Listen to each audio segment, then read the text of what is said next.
ወንድ ልጅና ጥጥ አንድ ናቸው። ጥጥ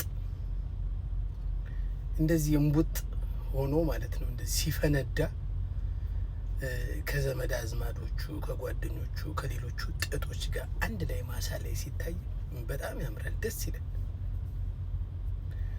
ግን ምን ዋጋ አለው? ይለቀምና ቆንጆ ቆንጆ ባለሙያ ወይዛዝርት እጅ ላይ ይወድቃል። ከዛ በኋላ ይፈለቀቃል። በውስጡ ያለው ፍሬ እንዳለ ተለቅሞ ይጣላል። ፍሬ አልባ ይሆናል። ከዛ በደንብ ይባዘታል በእጃቸው እየፈለቀቁ። ከዛ እንደዚህ ቡፍ ይላል፣ ይወፍራል። የውሸት ወፍረት። ከዛ የሆነ እንዝርት የሚባል ጭንቅላቱ ትልቅ የሆነ ነገር አለ፣ አናቱ ላይ ሚስማር አለ።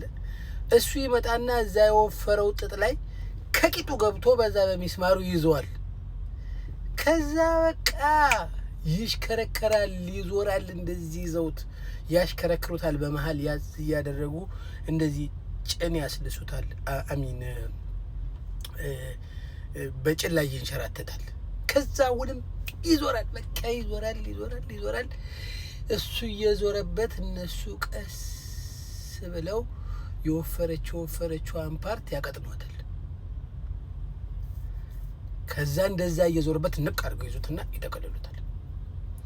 ይጠቀለላል። ከዛ መጨረሻ ላይ ይሄን የሚያክል ቱባ ክር ልቃቂት ይሆናል። ያ ልቃቂት ለሸማኔ ይሰጣል። ሸማኔ ደግሞ እዛ መደወሪያ ውስጥ አስገብቶ ወደዚህ መከራውን ካበላው በኋላ መጨረሻ ላይ ነጠላ ሆኖ ይወጣል። ከዛ ለነዛ ወዛዝርቶች አገልግሎት መስጠት ይጀምራል። በየለቅሶ ቤቱ፣ በየቤተ ክርስቲያኑ፣ በየድሩ፣ በየጎረቤቱ ሲጎተት ንትብ ቢልና መጨረሻ ላይ አርጅቶ ይጣላል።